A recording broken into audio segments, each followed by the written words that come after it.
से होंगे। आज हम जो स्टडी करने जा रहे हैं इसका टॉपिक है फ्लोटिंग पॉइंट नंबर्स। जैसा कि आप लोगों ने binary, octal, decimal, hexadecimal numbers के बारे में पढ़ा होगा, तो आज हम पढ़ने जा रहे हैं फ्लोटिंग पॉइंट नंबर्स।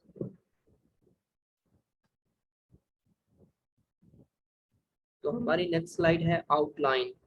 तो आप लोगों को पता होना चाहिए कि आउटलाइन है क्या चीज़। Outline is the short description of the whole topic, यानी कि हम आउटलाइन में वो तमाम चीज़ें देखेंगे जो हम मज़ीद आगे स्टडी करेंगे।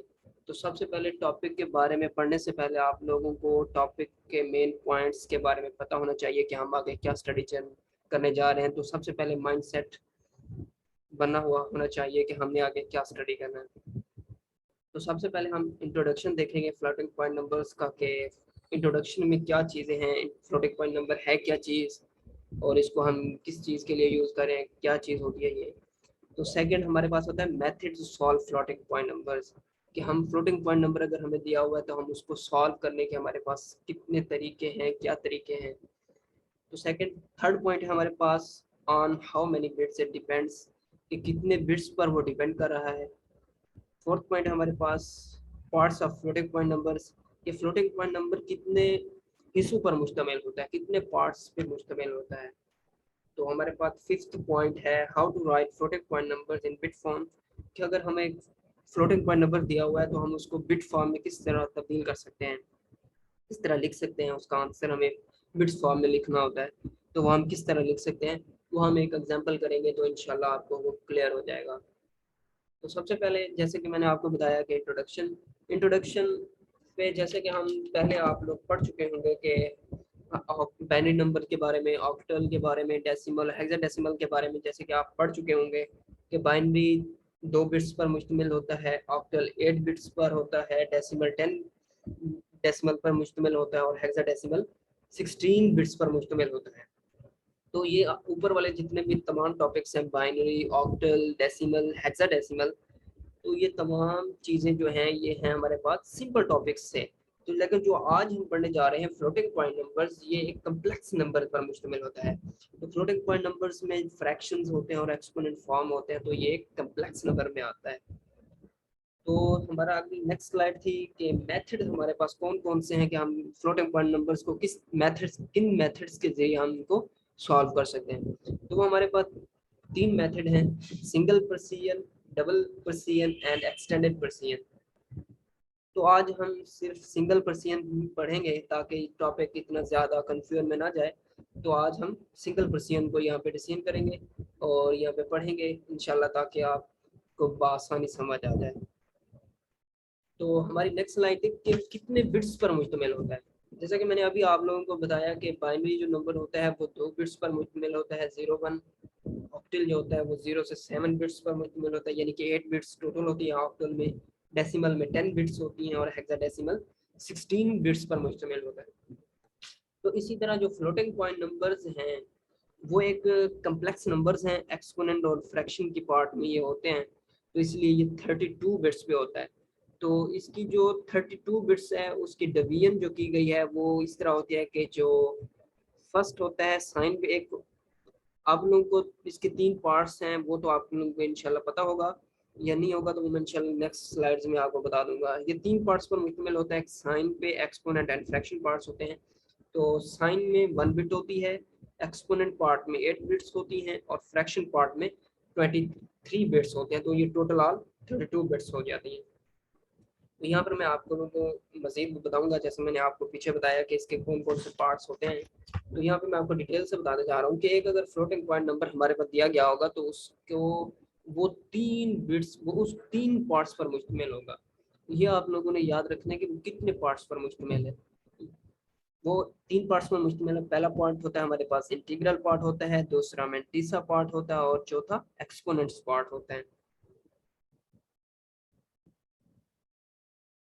हम नेक्स्ट देखेंगे कि इनको लिखते कैसे हैं, फ्लोटिंग पॉइंट्स को बिट्स की फॉर्म में कैसे लिखते हैं। तो सबसे पहले कोई भी आपको फ्लोटिंग पॉइंट नंबर दिया गया हो तो उसको आपने पहले जहन में देखना है कि आया कि ये फ्लोटिंग पॉइंट नंबर है या नहीं है। तो आपने उसके मुख्तलिफ खसूसियात देखनी है। तो सबसे पहले आपने उसका फ्रैक्शनल पार्ट और मेंटिसा पार्ट देखना होगा। फ्रैक्शनल और मेंटिसा पार्ट एक ही पार्ट के 2 नाम है। तो इंटीग्रल पार्ट और एक्सपोनेंट पार्ट, यानी कि आप लोगों ने देखना होगा कि एक नंबर में इंटीग्रल पार्ट कौन सा है, मेंटिसा पार्ट भी है, आया कि एक्सपोनेंट पार्ट भी है। अगर ये तीनों होंगे तो आप इनको पता लग जाएगा ये हमारे पास फ्लोटिंग पॉइंट नंबर है। तो हम नेक्स्ट स्लाइड्स में इसको हम आपको बताएंगे कि तरीका कौन कौन से स्टेप और किस तरीके से इसको हल किया जाता है। हम चलते हैं नेक्स्ट स्लाइड पे। हमारे पास नेक्स्ट लाइन में है कि आपको अगर सबसे पहले तो आपने यही देखना है कि आपको नंबर्स के बारे में मालूम होना चाहिए, आपको आइडेंटिफाई करना है कि आया कि ये एक्सपोनेंट, ये फ्लोटिंग पॉइंट नंबर है या नहीं है। उसके करने के बाद सबसे दूसरा स्टेप आपने करना है कि आपने फ्लोटिंग पॉइंट नंबर दिया गया, जैसे मैंने पहले बताया कि कम्प्लेक्स नंबर और फ्रैक्शनल पार्ट्स पर मुश्तमिल होता है। तो सबसे पहले आपने उसकी फ्रैक्शन को टर्मिनेट करना है, फ्रैक्शन को आपने खत्म करना है, देन वो एक इंटीग्रल नंबर बन जाएगा। फ्रैक्शन खत्म हो जाएगी तो वो एक इंटीग्रल नंबर बन जाएगा। उस इंटीग्रल नंबर को हमने फिर थर्ड स्टेप में उसको क्या करना है, बाइनरी नंबर में कन्वर्ट करना है। जैसे हम बाइनरी नंबर में कन्वर्ट करेंगे तो वो उसकी बाइनरी में कन्वर्ट करने के बाद जो हमारे फर्स्ट डिजिट होगा वो हमारा साइन नंबर होगा, और जो रिमेनिंग जो हमारे पास डिजिट्स होंगे वो हमारे पास फ्रैक्शनल पार्ट या मेंटिसा में आएंगे। तो आप दो चीज़ हम मालूम कर चुके हैं, जैसे कि हमारे पास साइन नंबर भी आ गया, फर्स्ट डिजिट हमारे पास साइन नंबर होगा और सेकंड जो होगा वो हमारे पास फ्रैक्शनल या मेंटिसा पार्ट होगा। तो किसी भी फ्लोटिंग पॉइंट नंबर के तीन पार्ट होते हैं, तो हमने मालूम कर लिए साइन और रिमेनिंग। साइन नंबर और जो रिमेनिंग होता है वो फ्रैक्शनल होता है। हमने दो पार्ट मालूम कर लिया। हमारे पास तीसरा होता है एक्सपोनेंट। एक्सपोनेंट पार्ट को हमने मालूम करने के लिए जो हमारे पास फ्रैक्शनल या मेंटिसा पार्ट होता है उसको हमने साइंटिफिक नोटेशन में तब्दील करना होता है सबसे पहले, फिर साइंटिफिक नोटेशन में तब्दील करेंगे। एक्सपोनेंट पार्ट को मालूम करने के लिए जो हमारे पास फ्रैक्शनल या मेंटिसा पार्ट होगा उसको हम किस में तब्दील करेंगे, साइंटिफिक नोटेशन में मालूम करेंगे। साइंटिफिक नोटेशन में तब्दील करने के बाद जो हमारी वो पावर आई होगी उसमें हम 127 ऐड करेंगे। 127 ऐड क्यों करते हैं, इससे बढ़कर क्यों नहीं करते, कम क्यों नहीं करते हैं, ये एक बेसिक रूल है, आपने 127 ही ऐड करना है। हम एक एग्जांपल करेंगे तो आपको समझ आ जाएगा। तो सबसे पहले यहाँ पे एक एग्जांपल दी गई है 3.248 10 रेज टू पावर 4। तो सबसे पहले आपको यहाँ पे पता लग जाना चाहिए कि आया कि ये फ्लोटिंग पॉइंट नंबर है या नहीं, आइडेंटिफाई करेंगे। तो हमारे पास 3.248, ये हमारे पास एक, ये 3 क्या हो गया, साइन नंबर हो गया। 248.248 क्या हो गया, हमारे पास फ्रैक्शनल और मेंटिसा पार्ट हो गया। 10 रेज टू पावर जो 4 है ये हमारे पास क्या है, एक्सपोनेंट फॉर्म है, यानी कि इसमें तीनों पार्ट्स मौजूद हैं। तो आया हमें ये मालूम हो जाना चाहिए कि ये फ्लोटिंग पॉइंट नंबर है। तो हमने एग्जांपल बखूबी गौर से समझनी है ताकि आप लोगों को पिछला तमाम टॉपिक इंशाल्लाह क्लियर हो जाएगा। तो इसमें तीनों पार्ट्स मौजूद हैं तो आपको यहाँ पे पता लग चुका होगा कि आया कि ये फ्लोटिंग पॉइंट नंबर है। तो उसके बाद हमने पढ़ा था कि इसकी हमने फ्रैक्शन को टर्मिनेट करना है। तो फ्रैक्शन को टर्मिनेट करने के लिए जो इशारे है उसकी जगह एक लगाएंगे, और फ्रैक्शन के बाद 3 डिजिट्स हैं तो उनकी जगह 3 जीरो लगा देंगे और 10 रेज टू पावर 4 आ जाएगा। तो इसकी 10 रेज टू पावर 4 का मतलब है कि उसके साथ हम 4 जीरो लगा देंगे, 3 जीरो के साथ 3 जीरो कट जाएंगे, और 10 इसके साथ इस नंबर इस इंटीग्रल पार्ट के साथ मल्टीप्लाई होगा तो वो आ जाएगा 32480। तो इसका हमने आगे नेक्स्ट स्टेप हमने पढ़ा था कि इसको हमने बाइनरी फॉर्म में कन्वर्ट करना है। तो 32480 का हम जब बाइनरी फॉर्म में कन्वर्ट करेंगे तो हमारे पास ये आंसर आ जाएगा 11111011100000। ये नंबर हमारे पास किसमें आ चुके हैं, बाइनरी फॉर्म में। तो यही बाइनरी फॉर्म में जो हमारे पास फर्स्ट डिजिट है वो हमारे पास क्या आ चुका है, साइन नंबर आ चुका है। और जो सेकंड जो रिमेनिंग पार्ट होगा वो हमारे पास मेंटिसा और फ्रैक्शनल होता है। तो हमारे पास तीन पार्ट होते हैं, साइन, मेंटिसा एंड एक्सपोनेंट।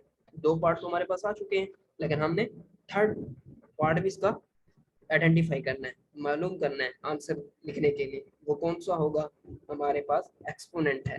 तो एक्सपोनेंट फॉर्म मालूम करने के लिए जो ये हमारे पास मेंटिसा और फ्रैक्शनल है तो उसको हम साइंटिफिक नोटेशन में मालूम करेंगे। To calculate exponent part we convert above form into scientific notation.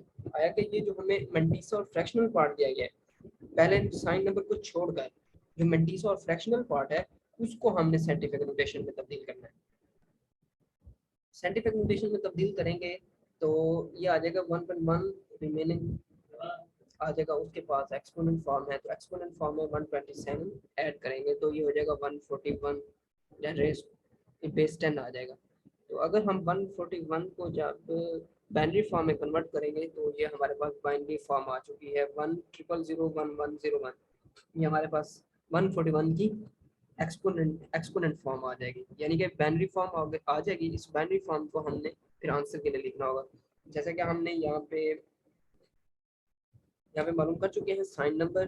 तो इधर हमने साइन में लिख दिया, हमने कहा था साइन बिट 1 बिट के बराबर होती है तो इसमें हम 1 लिखेंगे। एक्सपोनेंट अभी हमने मालूम किया, ये हमने यहाँ पे लिख दिया। हमने इससे बिट्स को काउंट करेंगे, आया कि ये 8 बिट्स हैं जी, ये 8 बिट्स हैं। उसके बाद हमने एक्सपोनेंट ये फ्रैक्शनल पार्ट भी हमने यहाँ से मालूम किया था, तो यहाँ पे हम वो मालूम करेंगे। तो हमने जो यहाँ पे मालूम किया था, तो वो जो मेंटिसा और फ्रैक्शनल पार्ट है इसमें 15 डिजिट्स हैं, यानी कि हमें तो 23 बिट्स चाहिए। हमने 15 बिट्स लिख ली, बाकी कितनी रिमेनिंग रहती है उतने जीरोस लगा देंगे। तो इस तरह ये एक मेथड है आंसर लिखने के लिए। आपने जहन में रखना होगा, साइन बिट लिखते हैं, एक्सपोनेंट बिट्स लिखते हैं, then mantissa and fractional part का लिखते हैं। अगर मेंटिसा और फ्रैक्शनल पार्ट्स में आपके पास 23 बिट्स से कम है तो आपने बिट्स मुकम्मल करने के लिए आपने उसकी लेफ्ट साइड पे बिट्स जीरोस लगाकर उसकी 23 बिट्स को कंप्लीट कर देना है। तो इसी तरह हमने पहले पढ़ा था कि बाइनरी जो होता है उसमें 2 बिट्स होती हैं, ऑक्टल में 8 बिट्स होती हैं, डेसिमल में 10 बिट्स होती हैं, हेक्साडेसिमल में 16 बिट्स होते हैं। तो इसी तरह जो हमारे पास फ्लोटिंग पॉइंट नंबर है उसमें कितनी बिट्स हैं, 32 बिट्स पर मुश्तमिल होता है। तो इसी तरह हम अगर काउंट करें 23 बिट्स, 8 बिट्स और 1 बिट, तो ये टोटल जाके कितनी बिट्स बनती है, 32 बिट्स पर बनती है। तो मुझे उम्मीद है कि आपको ये टॉपिक समझ में आ चुका होगा और हमें दीजिए इजाज़त। अल्लाह हाफिज़।